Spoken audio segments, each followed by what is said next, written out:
Hello and welcome to the Heresy Lodge. I'm your host, Dylan Cooper, with our constant co-host over here, Gavin Franklin. And guys, we are back to our regularly scheduled episodes. We are previewing Outcast Dead today.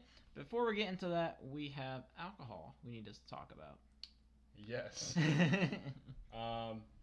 This alcohol, it's a mead. We have beer, but it wasn't cold, so we figured might as well do the mead. Yep. This is Sheba Tej. That's probably right. It's a Ethiopian mead recipe. I went to this huge liquor store today, and there were so many options, and I figured I would get a mead or something because nothing was cold. Yeah. Right. So I was like, I'll just get a wine, and I might as well just get mead. So this was actually the only one this huge liquor store. This is the only one they had other than the Vikings blood and shit like that. Interesting. Mm-hmm. So it's pretty good. It tastes like a mead, like a very bland mead. It's not like the Bananas Foster's mead that we had, which was so good. Yeah, that one's so good. I mean, this is pretty good. I mean, you can definitely like the honey taste. It just tastes like honey wine. Yeah, so it's fine. Nothing special, but it's good. Yeah, so if you're interested, Sheba Tell, honey wine made and bottled in New York. That sounds Ethiopian.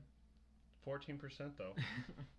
And there's a lot in this bottle, comparatively. Yes, half the time we get two things, two glasses out of it. Sad. It is sad. Yeah. But guys, before we get too far into that, into the episode, we have to do our housekeeping. Let's do it. Which is just talk to us. Yeah, we've had a lot more interaction recently, and it's been a blast. Yeah, the Discord's been a lot of fun lately. Mm-hmm. If you want to get in on that, join the fun, join the memes. I even started a new channel for people that's passed us in the books, so they can talk about the books. You can join us on our Discord from our Twitter. It's pinned at the top, and that is at Heresy Lodge. If you can also email us, I can send it to you. You can also email us questions, comments. If you want us to talk about something specific. Mm-hmm. Get a specific type of alcohol. Yeah. Whatever you want. We're always open. We always talk back. Also, leave comments on the YouTube. We reply to those every time. Mm-hmm. And the email is theheresylodge@gmail.com, by the way. Very important. We need that part. Gavin, this last weekend you were in another tournament. Talk about it. I was in another tournament. It's been tournament after tournament, and let me tell you, they're a fucking blast. So this tournament, it was in St. Louis. I don't want to negatively talk about the tournament because it was fantastic, but this was a little bit more of a rough tournament, I think. We had less time, so 2 hours and 45 minutes. Sometimes they started a little late too, so there were a couple games I didn't finish, which actually hurts the Tau a lot because they typically score more points at the end of the game.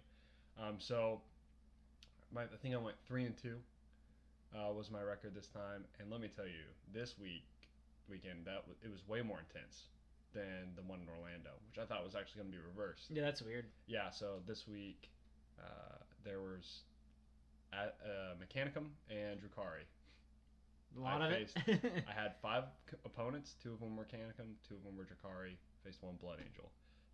This is actually what happened. I faced the Blood Angel opponent, and I wiped the floor. This dude was so funny. This dude, we started at 9 a.m. was when the first game starts. By about 10 o'clock, he pulled out a bottle of rum. Oh, all right, I'm getting my ass whooped. Better get this out. Starts fucking drinking. Was drinking all day. By himself, drinking over half a bottle of rum. I respect it. He was the only dude there drunk. And he lost all of his games. Well, I just don't understand. I was just this dude is fucking amazing. He's just. I remember talking to him later. I was like, yeah, how you doing? He's like, man, I'm getting my ass kicked, but I'm just happy to be here. Oh, I'm sure. He looked very happy, but he was so cool. I'm sitting there playing with him. His friend was watching. His girlfriend came to watch him. She's the one that brought him the rum. Oh, I think she's like, yeah, you're definitely gonna need this. You're getting your ass beat. Yeah, it was fun. The Holy Grail. Yeah, I felt kind of bad. He hadn't played in a few editions, so there were some rules that I brought up that he was like, "Oh, I didn't know that. That were changes from a couple editions ago. So I think he's definitely the type of person that'll be a lot better once he gets a few games under his belt. Once he knows the rules. Yeah. He was really funny, really cool guy. Then, so this is how the tournaments work. You always get paired with someone who has the same win-loss ratio as you, but they try to pair you with someone with an equal amount of points. Makes sense. So since I wiped the floor, I'm kind of like already top, in the yeah. top like 5. So I got paired, didn't know this at the time, with like the third best person in the world right now. Oh shit. Yeah. It was rough. He brought Drakari list, and I didn't know this. This is actually the first time I faced Drakari. Mm-hmm. So I was like, all right, let's see how this works. They can advance and charge. Certain units they ignore Overwatch. Oh, that sucks for you. Yep. Once they lock you in combat, you're not allowed to fall back. So you're useless. I was and at the same time in this tournament it actually had a lot more terrain than in Orlando, which is crazy because Orlando had a lot of terrain. Literally the first 3 turns was me like, how can I draw a line of sight to like that boat? And because everything they have is in transports, so they move all the transfers of the field. Once you pop them open, they're within 8 inches of you, and just completely fuck you up. So yeah, I got decimated by this guy. He scored almost a perfect game. One of his secondaries he couldn't do. Hey, you didn't let him perfect you. Well, he scored a perfect game from what he could do. He chose a secondary that didn't give him a full 15 points. That's it. That's the only reason. He could have done anything, but it was rough.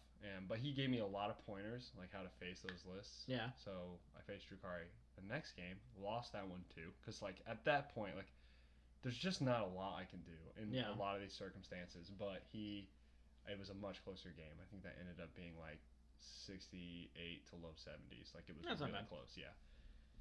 And then I faced Mechanicum.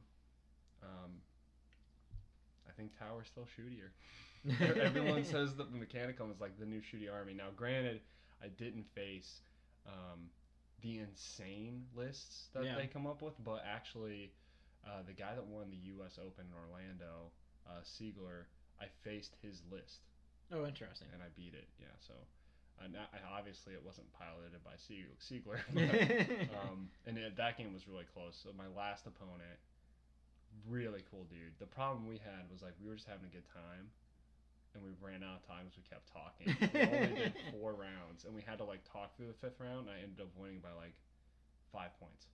Nice. So like I win with an asterisk. Like, win's a win, dude. Yeah, we were trying to figure it out. So that was a fun time. And one thing that was really cool. So actually there were 2 really cool things at that tournament.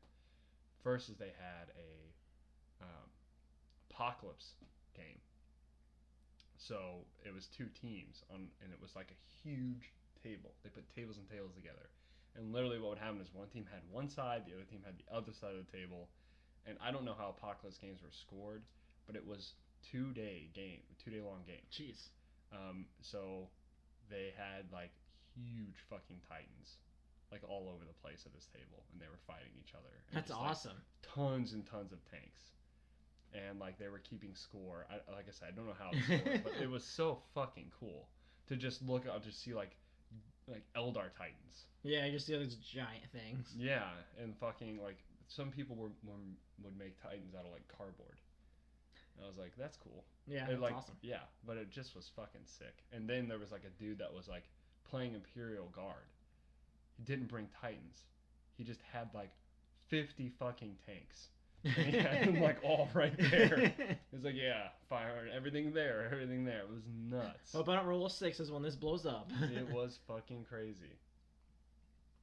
It's awesome. Well, second good thing is they had an insane amount of stock.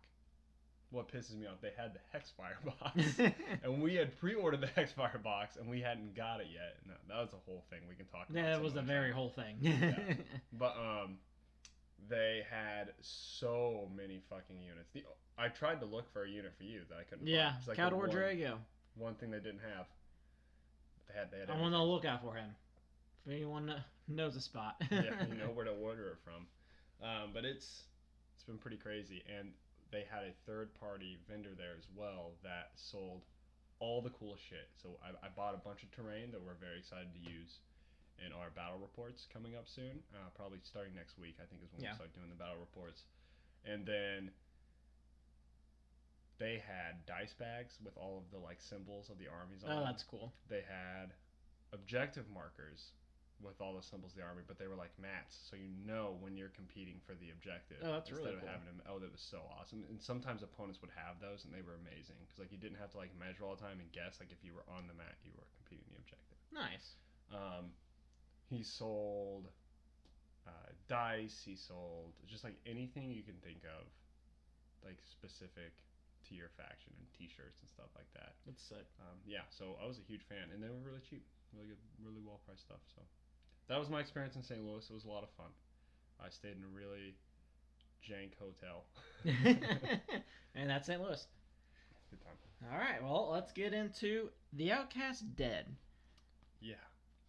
We both are caught up. We have actually finished this book. Mm-hmm. So it's a good thing. I think we're taking advantage of the time that we've given ourselves. We did a good job. Yeah. But not a super big fan. No, I'm not saying this book is bad by any means, but it's just kind of there. So this is a Graham McNeill book. And this is how I feel about Graham McNeill. Graham McNeill either gives you the best book, or it's like a wolf, like a Still, whiff. I think I'd still pick this over Descent of Angels. See, here's the problem I have. I actually have much higher respect for Descent of Angels after Fall of Angels. I understand that, yeah. So like, yeah, I guess I don't hate it as much. Like looking back, I'm like, that was kind of a cool story, even though it wasn't. Yeah. Yeah. So in my mind, this might be the worst book. It might be a little bit better than Descent of Angels, but the problem is my bottom three I can easily pick out as Descent of Angels, Mechanicum, and this, and two of them are by Graham. But my two favorite books are also by Graham. Thousand Sons of Fulgrim. Yeah, and that's Graham McNeill. So it's like I was so excited for this concept because I thought it was something different than what it was. Yeah, I agree. But it turned out to be a little strange. Yeah, so for those that either haven't read it or are getting ready to read it or have read it, it follows an astropath. Mm-hmm. And he is pretty fucked up. His name's Kai Zulaine. Yep.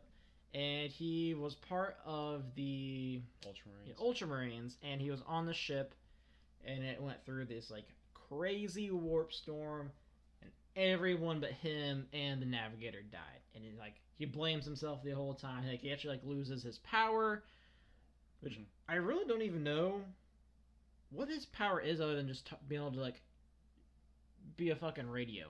Yeah, so let's dive, because this is actually really important for the book, talking about the Astropaths and the Navigators, because we discussed a lot with the Council and IKEA in particular how weird it is that the Astropaths and the Navigators are permitted by the Imperium, but Psychers are not, because Astropaths and Navigators are Psychers. Yep. So basically, think of it as the Astropaths and the Navigators are a subclass of Psychers. Each Psycher has its own type of power, and depending, obviously the Thousand Sons, they're a kind of in their own sphere of powers, right? And we see people like John Grammaticus having the power to interpret languages and being a linguistic or You're not being able to die. Yeah, exactly. So these Psychers, in particular, are the ones that the Imperium has decided they're okay. You're cool. Because they're useful. Pretty much. Yeah. So the first thing you have is the Astropaths. And the Astropaths are... They're really in tune with feelings and thoughts. They can read people's minds most of the time. They can influence people sometimes. You kind of... The way Astropaths are used are like radios. They're used for communication across the Imperium to deliver messages and stuff like that. They're also blind. Yes. Which really confused me when we had the one dude from the first Heretic that... No, he was a navigator, wasn't he? Mm-hmm. Never mind. Different. Problem solved. Yeah. So, the Astropaths, they see, basically with emotions. Yep. So, it's like an empath. Yeah. Is that the right word for it? I think empath. so. Yeah. So, when they communicate with each other, they they send emotions through the warp, and another astropath picks it up and interprets it, and they use that as a message. So it's not like they're talking to each other. They're literally like sending images and thoughts and feelings. Yeah. And And I mean, here. Let's give an example too of this, because it was something that we kind of talked about a little bit before, and we're like, we don't actually know what any of this means. Mm-hmm. So if anyone has any ideas, feel free. Yeah, let us know, because we weren't able to interpret this super well. So this is how like the Astropaths work. I'm just gonna read this excerpt from the book. Saracen had briefly linked her mind to his, but could make no sense of the imagery she saw there. A mountain dragon drinking from a golden lake, an orchid emerging from the crack in an obsidian plain that stretched for thousands of kilometers in all directions, a flaming sword hanging motionless over a world utterly devoid of life or geography, twins conjoined by a single soul tugging in different directions. So that's the shit that they see. Yeah, they get images. And they have to interpret that shit. Mm-hmm. And on like we were talking, like we know that the twins has to be, Alpharius and Omegon. But it's open to interpretation. Yeah. That's the problem with this whole process.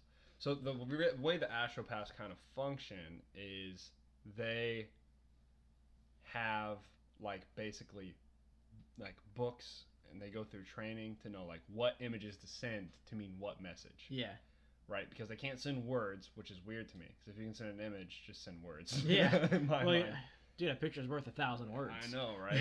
So, they know like certain symbols mean a certain thing. They like each Primarch has its You own think they're just sitting there designation. thinking like, bird, bird, bird, bird, bird, bird. So yeah, it's got to be like something fucking weird. Like, don't think of a dick. Don't think of a dick. Fuck. Oh I'm god. getting Oh a god. bunch of dick on my end for some reason. Yes, Horus is coming. I think this is what this means. We're about to get fucked. No, it's very weird how they do it, and all of it's open to interpretation. And as they send these images through the warp, their emotions can influence how the images appear, causing the like receiver to get distorted things. So like the Astropaths have to be very, very good at blocking out disturbances and emotions, because not only their emotions, but the people in the room can also fuck it up. So their whole training is like mastering like themselves and their temperament, and like not letting them be influenced by certain things. And that's like a reoccurring theme, because like we talked about Kaizu Lane, who's arguably the main character. Yeah, he's the main character.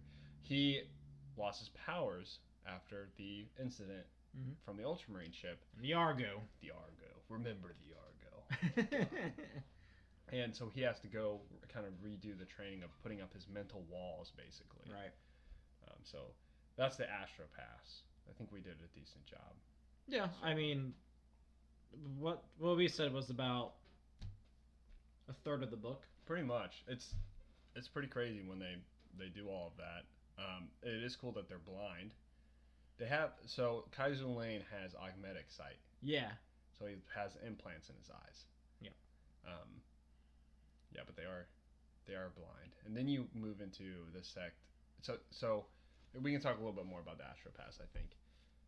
Next we have the City of Sight. Mm-hmm. So the City of Sight is the portion of Terra set aside for the Astropaths to send and receive messages. Yeah. And the Astropaths in the City of Sight, they get inside. What do they call the room? Convergence or something like that. I mean, it's in the Whispering Tower. That's all I remember. Yeah. So they go into this room. Choir. The choir. Yeah. So yeah, because there's choir masters. So probably a bunch of Astropaths get together, and they kind of have this like session. I'm imagining like like how like every time you see a movie with with NASA in it, and they're all in like the room like with like talking back and forth to people in space and back. That's kind of how I imagine it. Just like they're all sitting there doing weird shit. They're just like just like doing like weird chanting shit. I think most of them are in silence. I think, right? I thought at one point there's like chanting and shit going on. You know what? That works for me. Whatever happens. So they're kind of here, and having all of those Astropaths together amplify their ability to receive and send messages, which helps. One thing I found interesting, because we talked about how dumb it was that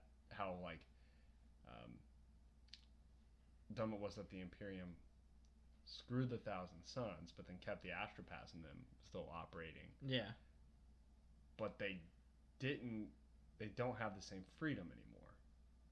That was talked about in this book after the Council of Nicaea, because they brought in the Black Sentinels. Oh yeah, they're annoying as hell. They are. They're just douches. I'm not gonna lie though. Except for Nagasena, he's a badass. He's not a part. I thought he was a sentinel. No, he's Are just you sure? he's just a hunter. Yeah, but the dude in charge, I don't remember his name. What's the dude's name? Gorlog. Yeah. Gorkolov or something like that. Gorkolov or whatever. Well, I listened to a lot of this on the. I hope he had a really badass voice. Dude, he was Russian, like amazing Russian accent. I was like, this is fucking sick. Hold on, let me drink a little more. No, I want to spare you guys from Dylan's shitty Russian accent. I am very good. Sound like a shitty Russian porn star right now. I am very good. You want? She get on, she get on. That's the part that matters. That was so bad. I will get there. I haven't been drinking. You need to drink a little bit more. We need to bring out Risk, and then we'll be there. Risk brings out the Russian in us. It does. But yeah, the voice actor did really good for him. So it was like every time I heard him speak, I was like, oh, like the voice gave like way to the mentality. I was like, this dude is just very like, fuck these guys, like I'm gonna kill him if I want to kill him, you know, like a very Russian type thing, like in your mind, like, to the point. Now that like you said, like the name too, it's like a very Russian name. Yes. I'm behind this. Yeah, so it was really cool. So like he kind of goes through, and they're like he really looks for the opportunity to kill people as much as possible, because he truly believes like that's the best move. Right? Yeah, I'm gonna look up his name just to see if like it's someone historical. Yeah, maybe. Because I'm very curious right now. So yeah, the Black Sentinels are there to kind of keep the Astropaths in line, and we see this kind of happen later in the book, because the Astropaths are already there's a lot demanded of them, because this is taking place during Isfahan. The beginning of the book takes place during Isfahan, and it goes from there. So the Black Sentinels are in charge. They're doing some pretty crazy shit with them. Nothing. I think it's good. Let's go ahead and tell them here, though, about the major problem that we found with this book. So, the biggest thing is, which is also kind of blew our mind, because this is written from Graham. Yeah, everything that is in references is also written by Graham as well. And Graham fucked up the timeline in this book. Did. So, in this book, it's supposed to be pre-Isfahan 5. No, the book happens during Isfahan 5. Oh yeah, during Isfahan 5, because they find out about it. Mm-hmm. But Magnus comes after Isfahan 5, which we know... To Terra. So, like, the message that he delivers to Terra comes after Isfahan 5. Yeah, but we know in False Gods, he already did that. Yeah, at the end of False Gods, before even Isfahan 3... Yeah. Magnus sent word to Terra. And we know because of Thousand Suns, right after Magnus sent the word, or tried to interfere with Horus, that's when he talked to the Emperor. And also, we know that, like, Lehman Russ was sent out before Isfahan. Yeah. Because There's no way confirmation in False Gods before Isfahan 3 even. Before Isfahan 3 was an idea, right? We get confirmation that Lehman Russ was being sent after Magnus. Yeah. So, really weird to see, like, how all the Astropaths are concerning themselves with the outcome of Isfahan 5, and then Magnus breaks in. And I'm like, wait a minute, that doesn't make any sense. So, although I will say this kind of adds on to me, the whole idea that Magnus did nothing wrong, just kind of throws it out of the water even more, because like him going there kills a fuck ton of people. Oh yeah, no, it's huge. Like I had no idea. Like I knew that it fucked up Terra a bit. I didn't know it fucked it up as much as it does, because it kills a lot of people. Yeah, it kills a lot of people. Like, it destroys the Astronomicon. Not only that, like there are towns, cities on Terra that go not just like get destroyed, like disappear into the warp. Yeah, fucking insane. Yeah, it was pretty crazy. Magnus did nothing wrong. He kills fucking a bunch of people for just to get in trouble. Magnus was like a lot. I think Magnus he just didn't think. That's the problem. He didn't take a fucking moment. Yeah, he's like, I gotta do this. Yeah, and the thing that did bug me a lot was the timeline issue, though. Yeah. And, Yeah, it really threw things off. hmm And I think we actually see this idea continuing into Deliverance Lost as well a little bit. Not strongly, but kind of hinted at that, like, Magnus happened around his fan. Which I mean, it makes sense. It doesn't make sense that it happened to his fan.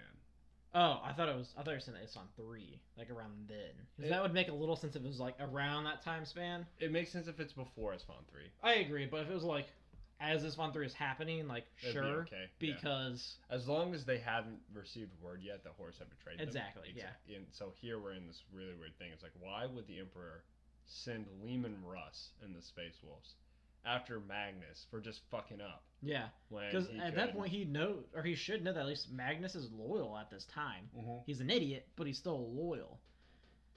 Exactly. If anything, that would be like your point, like, hey, you fucked up. You can redeem yourself. Go help us kill Horus. Yeah. Would have been that easy. Yeah, I was like, you brought the warning.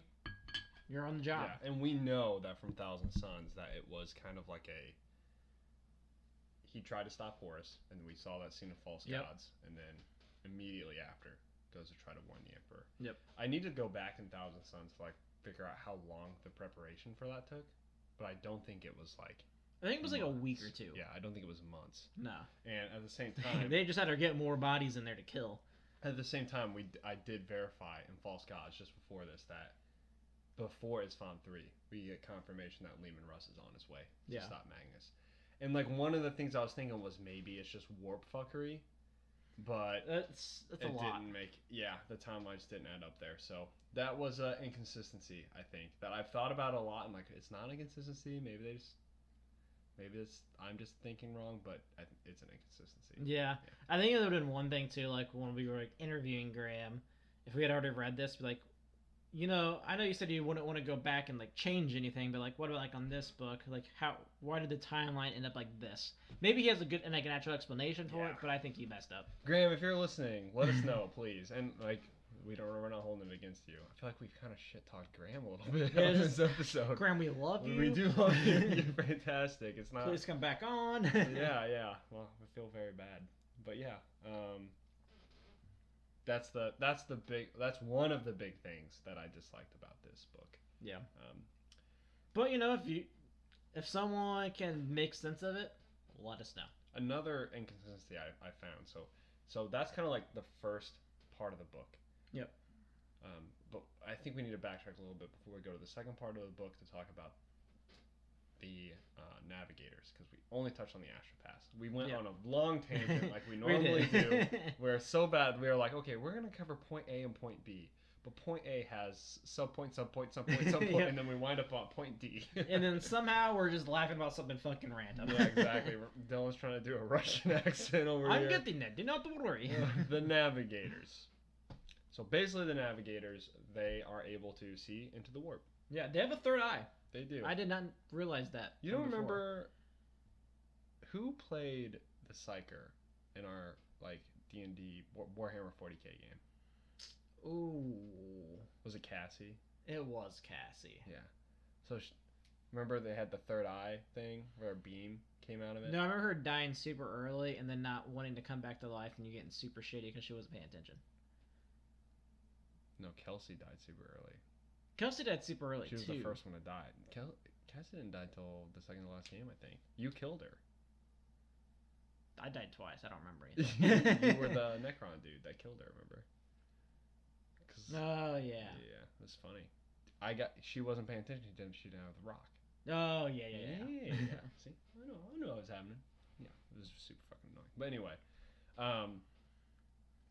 yeah, they have a third eye, which means they can use that third eye to look into the warp. So if you've kind of been following along, there's been multiple references in the book on how humans and Astartes, no one can really look into the warp without going insane. Yeah. The navigators can with their third eye. So they have like a room on spaceships that has like a window that they can look out of. Yeah, exactly. I'm just imagining like a little submarine, just a little thing. Just the eye comes up. And it's just like you just see like a girl or something just like on their tippy toes, looking through their glass like this, like, yep, there's a storm out there, it's brewing. Maybe take a left. Take a left. You know what's so weird? When I think of space battles, I'm gonna go off on another tangent here. When I think of space battles in these books, they're like thinking of like, oh, this ship is like outflanked here or here. I always forget that space is like 3 dimensions. You know what I mean? So I forget like you know have a ship like up there. You know what I mean? Yeah. And like I think about Yeah, I always imagine it was like almost like just like boats. yeah, exactly. And it's like not even like boats today, like pirate boats, and they have to turn, just shoot. No, that's fucking dumb. God damn it. I was okay with your original boat thing, and then when you talked about pirate boats, it's like you're a fucking idiot. Nothing that they do on any of the spaceships could be done on a pirate boat. So shoot them on the left, and it just takes 25 minutes. Cannons, move it over. Yeah. You see the cannonballs you don't floating through space. You fucking moron. No, dude, they shoot nukes. Oh yeah. Jesus Christ. Anyway, the navigators they can see. And the Astronomicon, which is basically what the Emperor produces from Terra, is like, think of it like a lighthouse. Yeah. It's a guiding beacon so they know where to steer the ship. And what we found in this book that was interesting is the navigators are like royalty. I don't know why. I'm just laughing at myself. I'm thinking of like the Emperor like sitting there like Jesus a flashlight. Christ. And he's like turning it on and off. Like, yeah, where'd I go? All right. All right, I'm done with it. That's. Well, I mean, that kind of how happened in the the heresy. story. Like, oh, look, there's a light now. Describe the heresy in one scene. It's just the Emperor. Idiots. Everything blows up. My son's an idiot. That son's an idiot. That son's an idiot. I actually kind of like that one, but he's fucked. So. The navigators are actually like royalty. Yeah. They have like they're rich as fuck because the Imperium really likes them or something. I mean, I guess they're needed, right? They are super needed, and then there's got to be a very small amount of them. Yeah. I mean, there's a very small amount of psychers in general. Yeah. But what that doesn't make sense to me is any ship that travels in the Has world one. needs a navigator. So I'm like, seems like there's a lot. Yeah, that's true ships. too. But it's also difficult to understand the scale. Yeah, it's a galaxy of humanity. And what's nuts to me is like, there's so many people that die in this universe. There's no way, even from here to the age of 40K, we wouldn't have fucked that much to make that many people. Like that's crazy. Well, even about like the people like that are sacrificed for the Emperor in 40K. Yeah. And they're all psychers, which are rare. And they're getting thousands of them a day. Yeah. What? Dude, I don't like, humanity. Sisters of Silence have to be like going nuts because they can't take a break. You would think that they would start just breeding them. Have like honestly psyker farms. Yeah. That would make sense to me. Yeah, it'd be like X-Men. We need navigators, we need astropaths, and we need to kill people for the Emperor. So then the Sisters of Silence go from hunters to farmers. It's like the evolution. Yeah, and we just wrote the next book for Warhammer 40K. The best ones, they can be a navigator. They can be a whatchamacallit? This here is high quality navigators for this sells. This one passed 100% on our test. Holy shit! Physical, mental, what a stud. Oh yeah, we're gonna breed this one. We're gonna make this. We're gonna give it a job. Buck. Yeah, I mean, I guess some of them you'd have to keep too, just to keep breeding. I guess at that point you could probably just like copy their DNA at this point. I mean, yeah, what the fuck is going on? Yeah, there's gotta be some weird fuckery happening. Because we know for the fact that the pariah is a gene. Yeah. So the psyker thing has to be a gene also too. We see them all the time. All the time. How rare is it? All the time. And everyone's like, oh my god. We see one in this book. I don't like being around this thing. Why? And it's like, you've had to at least see another one of these at one point because I've read about 30 of them. I want to know what it feels like being around a pariah. Like, I want to experience that. I'm imagining just like a ghost. Ooh. Ooh, spooky. It's like when you go ghost hunting. Yeah. You're like, oh. Ooh, cold chill. For no reason. You're just like thinking there's a cold chill, and therefore you get a cold chill. Yeah. Something like that. Unless you're super drunk, and then you're just being an idiot. So, the pariah, yeah. Where were we at? We went up on that. We're talking about We're rich talking about navigators were, and then we got into Yeah. sorry about The farms. Sisters of Silence are now breeders. They're now farmers. Yeah, we gotta get back to that part. And they force suckers to fuck. Oh no. Oh no. Oh, sorry guys, I'm hitting the camera and God things are not going well. Damn it, There we go. Dylan. You get a better view of This is my a better view in general. Yeah, it's a good thing I'm not wearing short shorts, or you'd see all of this. Jesus Christ. Well, the Sisters of Silence are after you, Gotta sir. be marking this one as not safe for kids. So, yeah, the navigators are rich. Yeah, they talked about just I guess there's different families of them. Almost kind of like the Assassinorium, where there's head families basically. The Assassinorium has head leaders, Right. but they're not families. I consider them like a mob family. Oh, you're thinking clads? Yes. Clades. Almost sure clans. I don't know. Yeah. So they're like family. It's they're like a not mob related. family. It's like how I see it. They're not related, but Right. these Astropaths are. They're like a legitimate family. Yeah. Yeah, Castella is a big one in this one. Yeah. Castellan. Castellan maybe. Yeah, something like that. I don't know. So that's a big family in this one. That's the one that the navigator who survived, she's part of the family, Yep. and the Astropath Kaizu Lane he worked for them. Yeah. So the Astropaths are kind of employed by the navigators. Mhm. Then we can move on to the second part of the book. Yeah. So I would say the second part would be The Outcast Dead. which. Sure. So the Outcast Dead are space marines that were captured on Terra because they were part of Traitor Legions. This was actually, I don't know if that's true. Because this was another thing that was, weird to me. So they were captured prior to Magnus infiltrating. Yeah. So why capture the Thousand Sun? Yeah, I thought the exact same thing. So there's a Thousand Sun, 3 World Eaters, a Death Guard, Lunar Emperor's Wolf. Children, and Lunar Wolf. Yeah. So there's 7 of them, but there's more than 7. That's just the ones that escaped. And picked. Yeah, We don't know Thousand Sun why. picked them. Yeah, the Thousand Sun is the leader, which Sure makes sense to me, Yeah. honestly. I mean, especially out of that group, I would have to say it would have to be a Thousand Sun or the Lone Wolf. Well, the Lunar Wolf was He was just kind of weird. what? He was my He was favorite stealthy. character because he didn't do anything. He didn't talk. It was just kind of Just there. did his job, and we'll talk a little bit more about that in the next review. book and how that works out. But one thing that I don't know if this is true. So they were part of a group called the Something Host. Before they were the Outcast I don't Dead, remember. they I know were what you're part talking of about. the Something Host is what it was called. Sure. I think they were arrested for that. Yeah, I could see it because they blame the Thousand Sun ratted on them basically, and got them all imprisoned. Well, no, because they were already being surrounded, and the Thousand Sun was like, "Take me." Yeah. Very much how Magnus works.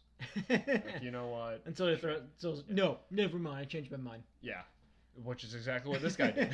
Yeah. So, the Thousand Sun, he goes willingly, and there's a bunch of Crusader Host. That's what they're called. The Yeah. Crusader Host. They were part of Crusader Host, which I need to look into because I don't know what that is. Yeah, I haven't heard of it either. But they were all arrested, and put in this Custodes jail, and then they broke out with primarily from the Thousand Sun, which is. We'll get to this in a second, but the Thousand Sun helped break them out, and he only broke out certain ones. Yep. And it was only Traitor Legions. Yep. And I don't know if it was just that's all the Traitor Legion Marines that he broke out, or if he just selected those ones, if that makes sense. Mm-hmm. But I think that because the way the book is written, they're captured before the Thousand Suns are traitor. So I think they were... because while he's there, Magnus comes and then he's like, "Oh, I got to do this. I have to Yeah. find this Kai guy. Which is really makes me think that like the Crusader host was the reason they got arrested. Oh, it was really weird. Yeah. No one knows what the Crusader host is right now. At least I don't. No, So no idea. yeah, and they said that there were more Crusader hosts, but he only broke out the Traitor Legion ones. So Sure. I'm not really sure what the situation is there. Yeah, so that's the thing. Another thing that I really hate about this book. So Kaizu Lane, kind of going back to the first part, and it's kind of the lead into the second part. He receives a message from warp entities. Yeah. Detailing, and this is very obvious in the book who it is, like immediately, the fate of the Emperor. Yeah, it is the ending of the Horus Heresy. Yeah, he basically gets the vision of the end of the Horus Heresy. Yeah. Spoiler alert, if you don't know what 40K is, this is it. Now, like, there may be parts that you don't know. Like, if you don't follow along, like, super well, and you don't know a lot of 40K, you may not know, like, who all dies. You know what I mean? But, like, most everyone knows, like, what happens to the Emperor. You know? Yeah. Most everyone knows what happens to Horus. That's it. But, like, he gets the vision of the end. Yep. And it's, like, hidden inside of him. And, like, forever, it feels like it's just them trying to drag it out. Yeah. Now, what's interesting is the Emperor visits him in his mind. Yeah. And like in his 3 dream. times. That's the first way the Emperor dreamscape. comes, in his dream. And that's considered to be really weird because that never happens. That's it's like very the rarest thing that hadn't been seen in like thousands of years. And all these people were dead. Yeah. And these people that were able to do this were able to influence other people and force them to do other things. Yeah. And immediately after that, it cuts to the Thousand Sun, like influencing these people, forcing them to do stuff. And I'm like, wait a minute, this is weird, because you were just talking about how rare it is. Yeah, because like insanely powerful. Kai talks about like in his dreamscape, he's like, I keep seeing like this warrior in red, but he always just keeps going away from me every time I try to approach him. And it kind of makes me think that like there's a lot of inconsistencies in this book with like power and timelines and all that stuff. Yeah, it's really kind of how it works too, because like he can bring other people in his dream, but people can't just interrupt it, I guess. Yeah. The whole thing's weird. And so it talks about it later in the book where Kaiser Lane's like, oh, like the people of the past that were the really powerful ones, you had no chance of denying them. Yeah. But it didn't seem like the people that the Thousand Sun influenced were able to deny him either. Yeah, it did not at all. I think like maybe the difference was like he couldn't do it to Astartes. Sure. But there were no Astartes in the past. Exactly. So who would have known? Yeah, so it's really weird. I definitely think that the Thousand Suns character in this book was very overpowered. Yeah. Personally, he was able to do some crazy shit. Yeah, he could do like all of them. At the end too, he did some crazy shit. Yeah. Some stuff that I was like, I didn't think you could just like do that. Yeah. You know? Yeah, that was weird. Yeah. Like I thought it took like a lot of shit to make like summon a demon. Was essentially what happened. Yeah. So that's weird. So that's the Outcast Dead. The concept of this book is the Imperium is trying to get the fate or the ending of the heresy out of Kaizu Lane. So the Kaizu Lane and the Outcast Dead are all stored in the same prison. They break out, they take Kaizu Lane with them, and the entire concept of the book, that you don't even know that it's the concept of the book until the second half of the book, is both sides, Horus's side, Horus doesn't even know this is happening though. Yeah. Horus's side and the Imperium are trying to get the information from Kaizu Lane. Yeah. Of how it happens, because the concept is whoever knows the fate of the ending, it could be beneficial or grievous, right? Right. It's like if like they, for instance, if Horus wins and Horus's side knows that, they're gonna march into battle way more confidently. Yep. Where if the Imperium knows that, they're not gonna march into battle very confidently. Yeah. That's literally the concept of the book. That's it. And the whole thing too, I just find it so weird because like, if the Emperor can like be in his dream, Why couldn't he just figure it out right there? I He's don't the think the fucking Emperor emperor. gives that much of a shit though. Yeah, the whole thing's so weird. They really, really harped on a lot of analogies in this book too. I noticed that. Like, so prepare for that. There's going to be like chapters of just analogies, chess games that are straight up analogies. Talking about like historical past of Terra. That's straight up just analogies. Yeah. So let's talk about Nagasena. Before we go to Nagasena, I kind of want to talk about one thing real quick, and that is the state of Terra. And Oh, it's fucking how, weird. like, they're in like the fucking ghetto. No, Like, yeah. and it's, like, owned by shitty. a crime boss. Yeah, like a mob rules it. It's so crazy. So it's owned by this guy named Babu Dakal. Yep. Which we learn later on is we kind of know pretty early on. Yeah. He's a Thunder Warrior, which is weird. Yeah, it makes absolutely no sense, but sure. Yeah, so he's a Thunder Warrior that survived the calling. Sure. The killing. Not just any Thunder Warrior, he's like the most famous Thunder Warrior. Which is very strange because even him and the Space Marines, we get this innate reaction that it's not like known 100% that the Emperor killed the Thunder Warriors. Yeah. Like, we don't actually know what happened to the Thunder Warriors. Even the Thunder Warrior doesn't know what happened to the Thunder Warriors. Yeah, I mean, he assumes pretty hard. Yeah, like, he assumes that the Emperor killed them. Yeah. But we actually don't know. No idea. Like, that is actually complete speculation.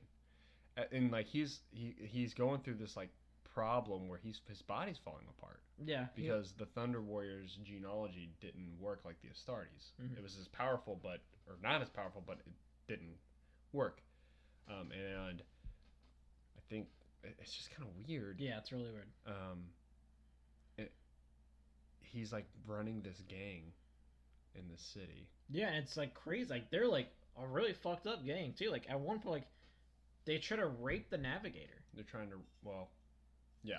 rape a character. Yeah.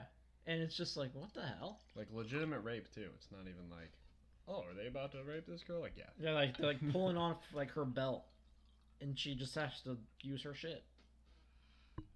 It's very interesting. Yeah, and like, there's no way you can rule an entire galaxy if you can't even handle your own planet. We've talked about this multiple times in this podcast. And like it how blows just my mind every fucking time. disgusting Terra is.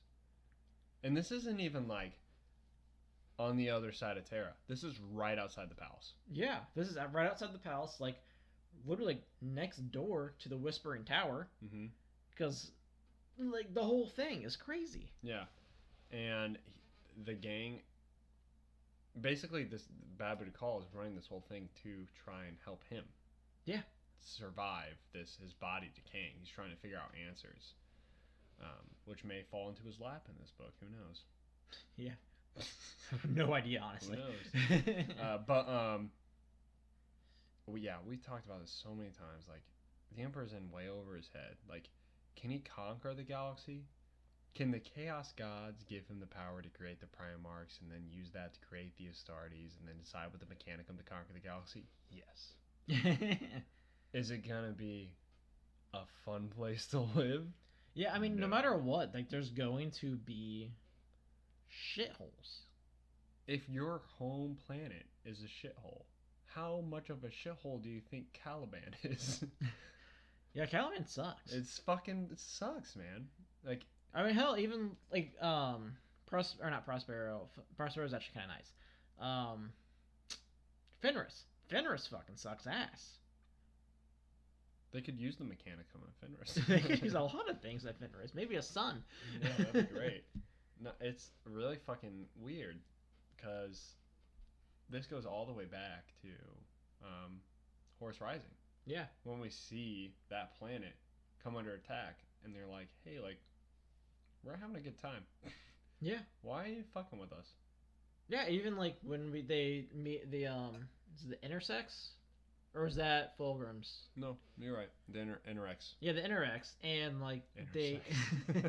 What's on your mind? It's the breeding of the Psychers.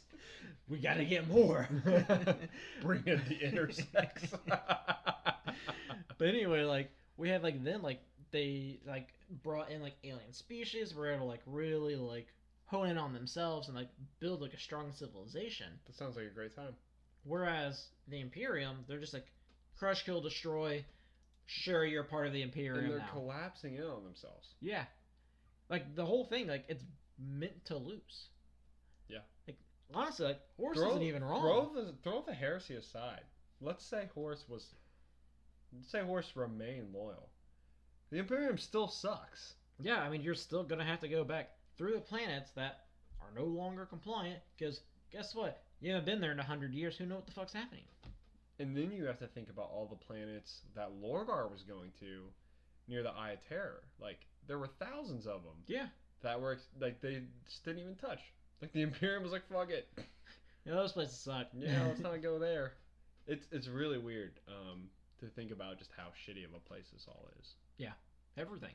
So while we're in this city, that's where the Outcast Dead and Kai Zulain go to escape. And they're using it to hide, which to me is just so like obviously they didn't hide successfully, but it's like how could they even?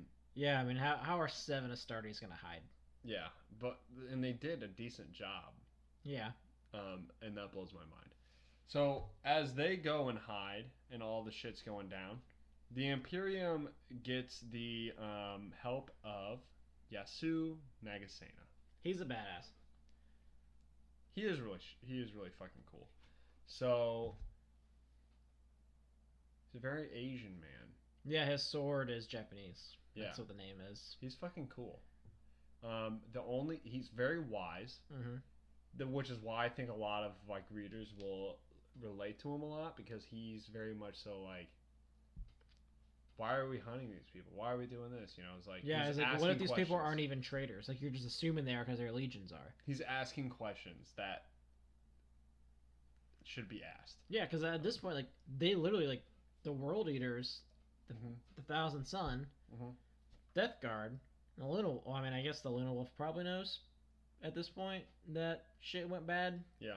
And that Horus is definitely the traitor, but the other ones like they probably didn't know at that time. Well, they talk in the book about how they hadn't seen their legions in 100 years. Yeah, I think. A long fucking time. At least Angron, I think the World Eaters said that they hadn't seen Angron in 100 years, and one of them was like they're debating. One of the like, originals. Do we join? Do we not join? And they're like, I don't know.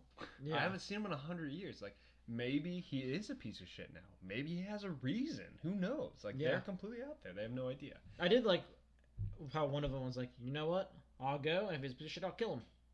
Or try to. The Worldies were like, we're here for Angron. And then one of them was like, you know, maybe we shouldn't be here for Angron. And then the Thousand Sons like, what if Angron's a piece of shit? And he's like, you know what, you're right. I'll just kill him if he's a piece of shit. Yeah. That's a very World Eater mentality. Also, it was really cool because only one of the 3 World Eaters had the nails. Yeah. And the 2 that didn't were they were great. Yeah, they were awesome. That's why I really wish Karn didn't have the nails. I think it would be so cool if Karn didn't have the nails. So yeah, Nagasena's kind of hired to track down these Astartes with a group of people, and he brings a lot of wisdom and insight. There are 2 things I want to talk about. One thing that I think the book did really well, like really well. Like after I read this book, I was like, oh my god, like this book actually like fucking killed this part of it. And another that I think they did a really bad job on, but maybe they should have. And I'll start with the bad one. Okay. The Custodes fucking suck. Yes. Not even as fighters, they're dicks. Yeah. Like, not what I expected, honestly. Yeah, like if you compare this to Custodes we've read previously, like in the first Heretic, they were badasses. Real bad motherfuckers. Here, not only did they get the shit beat out of them, but they didn't give a fuck about human life.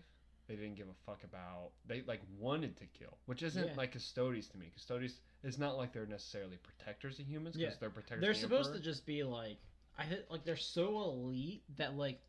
They don't have to worry about like, yeah. Like, they don't have to worry about, like, oh, well, we should be careful. Like, they just know, like, they won't kill them. Exactly. Yeah. And at the same time, yeah, like, they, like... Because this Custode comes in and he's like, oh, we'll just slaughter all these people. Where an elite Custode would be like, I don't have to worry about killing the people. I'll just kill the important people. Yeah, I'll kill the guy I'm here to kill. Yeah. And at the same time, like, in this book, it describes the Custodes literally being dicks to other characters. And it's like, I feel like Custodes are supposed to be pretty void of emotion. Yes. And just be analytical. And I didn't get that from this. I got like superior dick mode Custodes. There was not a single Custodes character that I liked in this book. Yeah, And there were, definitely like, not the 3 of what's his face from First Heretic who took a vow of silence for 50 years just to finally break it. Just Those like, badass, yeah. I never fucking liked you. Zaffin, you piece of shit. Yeah. I That was never good. liked you. The Custodes in there, they were analytical. Even though, like, They yeah, were also like personable. Like they would like actually like they would joke around like spar and Argyle Tall joke, and stuff. Yeah. Like they wanted, like it was a thing where it's like they kind of felt that they missed that aspect of being an Astartes. They weren't a part of Legion. They didn't have Yeah. Brotherhood, but they weren't like fucking assholes. No, they were super chill. Yeah. So this was a different turn of coin of Custodes for me, and I didn't like it. Yeah, I can agree with that. I think like any Custodes that came up, I was like especially in the jail, the prisoners were goading the Custodes, and the Custodes were falling for it. Yeah, like they should like I don't know like when I think of them like they should just be like Shut it off. yeah just very calm and collected and just be like you can say all you want but you know I can kill you. Yeah, and like not like I would like to see you try. I can kill you any day of the week. It's just like why Yeah. would you take the effort? The Yeah, it's like, virginal Custodes You wouldn't can take an try effort. to kill me but you're going to die. And the Custodian too is also like firing guardsmen. Yeah. Like, and it's like, dude, you are breaking just as much protocol as the guardsmen are by talking to the prisoners. Yeah. And they just don't fucking. It's stupid. I don't like how the Custodians are written in this book. No, actually, it's not that. It's not that I dislike how it's written.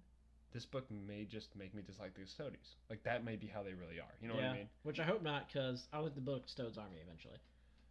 It's the cheapest army to build. Second thing I want to talk about, the thing that I think this book, like, blew out of the park, did it really well. At no point in this book did I know who to root for. Yeah. Now that you mention Like, it, yeah. I'm reading it, I'm like, the Outcast Dead, they're all traitors. They're actually, they make an agreement to Go to Isfahan. go to Isfahan and side with Horus. Yeah. And I'm still on their side. And then, like, you go to the other side and but there's parts of that aspect that are disgusting to you, Yeah. right? Like, and you're like, oh, that's gross. But then you go to the other side and you have, like, Nagasena, and you're like, I'm rooting for this guy. Yeah. This guy's fucking sick. But then you have the Custodian there, and you have the black, Golovk. Glovka or whatever. And you're like, this is disgusting. This is they're both sides. Yeah, like Golovka, Were, like, like, good literally and bad. killing citizens. For fun. Yeah, and I'm like, you're supposed to be like an imperial soldier. Yeah. Why are you that? You should be like the opposite of that. And then you have like some things that the World Eater said, and you had like just the concept of betraying the Imperium, and you're like, I don't know who to side for here. No. This was the first book that you really like did such a good job at making you think like, would I side with the Traitor Legions? Some of them maybe. Yeah, like this book did a really good job of that because like Kaizu Lane, I had no idea. You know what I mean? Like he was like I think that's the concept of the book. That is literally the overall like goal, and if that was the goal, Graham did a good job. Yeah. Because Kaizu Lane is in this situation where he's like traitor, loyal. They're torturing me. The loyalists are. Yeah. The traitors are saving me. Yeah. But also want to use me to kill the Imperium. But I'm still loyal Also, to the like Imperium, right? he also doesn't like know what will happen like if he went to Horus's. He has team. no idea. Like, or would they just do the exact same thing? Who knows? Exact. So it's very much like, and then you have like kind of the situation at the end, what happens with the Thousand Sun and everything, and you're like, okay, that's kind of fucked up, but necessary. But it's like a bunch of like, I don't know who to side with. It's just a story. Yeah. There is no like good or bad, and this does a really good job of showing like how fucked up the Custodes are and how like, but at the same time you have people in the Imperium like Nagasena. You know what I mean? And you're like, okay, these guys are great, and you have the citizens. I want to help them. I want to protect them. Horus won't do that, but at the same time, Horus will end the fucking tyranny that's happening. You know, maybe we'll see. Probably not, but I think that book, We'll see. it did a really good job of that. Maybe. Maybe we won't. Yeah, I think this book did a phenomenal job at not picking sides. Yeah, I do agree with that. As a reader, I never pick sides either, and I think Kaizu Lane never picked sides. Yeah, because I mean, honestly, like when we like I hate the word bearers, but like first heretic, like it was really fucking cool. I still hated the word bearers. That's what was so good about Yeah. that book. Is like it didn't diminish my hate for but the it was word so bearers. good. So well written. And I like want to be more of ADB. ADB I think will blow my mind as we Yeah. get further on. But and like the Emperor's Children, like their fall was like cool to like watch. this was a tragedy. Yeah, and like I almost like root for them, not because like You root for them doing good, yeah, like and they try to when change they their didn't, it was like it was heartbreaking. Like that book made you feel something. yeah. And this was like, it was a conundrum. The book was a conundrum. There was a lot of flaws with this book, but one thing I think it did really well was make you think. I really want a book that's like just about like an actual like the Traitor Legion, like what they're doing, like from like their POV, and like everything that's like going on like their heads. We will get that in let's see. Where's it at? Notice how there's more than 36 now. Yeah. I think we'll get it in Betrayer. There's a book about Fulgrim and Portorabo. That'd be cool. But Fulgrim as a demon now. Well, I know in the Primarch anthology we have. Betrayer's written as ADB. Excuse me, sorry. God damn it! You just I ruined know. the whole podcast. Shit. You are not allowed to sneeze. You But fucking in idiot. the Primarch anthology, the story, the Cracked Mirror, is about Fulgrim, and it's supposed to be really fucking good. I'm really excited for that. You know what I just like realized? What? The books we're coming up on too. Deliverance Lost. This whole Legion book. It's good so far. I'm about halfway through. It's good. No Fear. I'm really excited for No Fear. The Primarchs. That one, I'm interested. I think there's some interesting stories that are going to be in there. Fear to Tread. Know what Fear to Tread's about? No, but I've heard it's good. Blood Angels. Oh shit! Nice. I'm pretty sure. Are you if sure? I'm incorrect. I have the I'm pretty wiki sure. up. I'm pretty sure Fear to Tread is about the Blood Angels. I'll tell you in just a second. You can keep going. I'm pretty sure Angel Exterminatus is the next book in. Angel Exterminatus is also Flesh of Iron. Covers a traitor operation in uncharted and dangerous galactic space. Huh. Iron Okay. Wars. What's Fear to Tread? Fear to Tread. The Angel Falls. Fear to Tread describes the operation by the forces of chaos. Yep. Blood Angels? Sanguinius, yep. That's not talking, dude. We're reaching some really good books, so I'm very pumped. So far, Deliverance Lost is really good. Like it's okay. I don't think the Raven Guard are an interesting Legion, but Corax is a cool Primarch.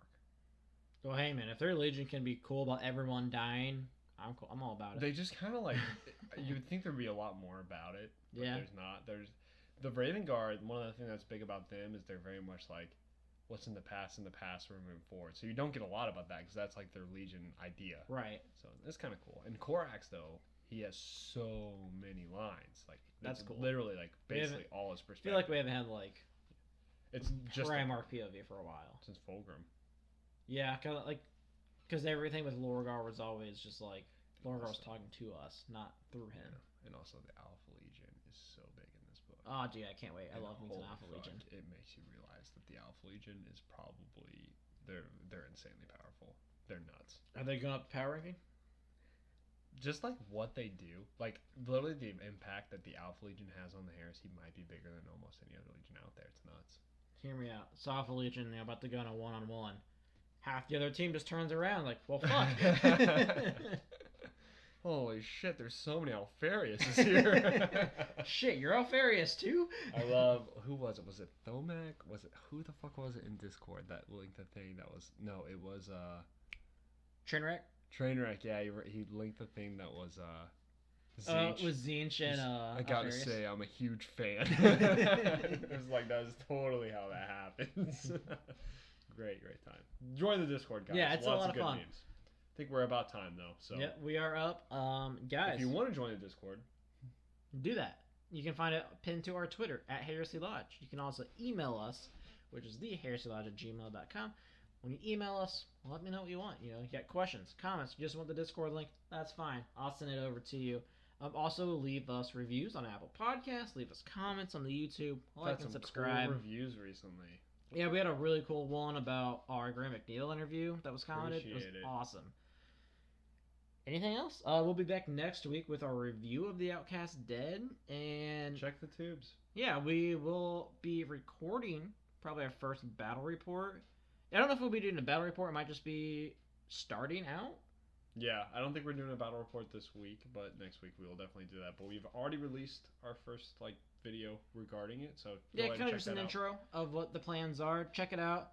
Let your friends know, and get ready for some tabletop and some more books. It's gonna be awesome, guys. Hope you enjoy your weekend, and we'll be back next week with our review. Thanks, guys.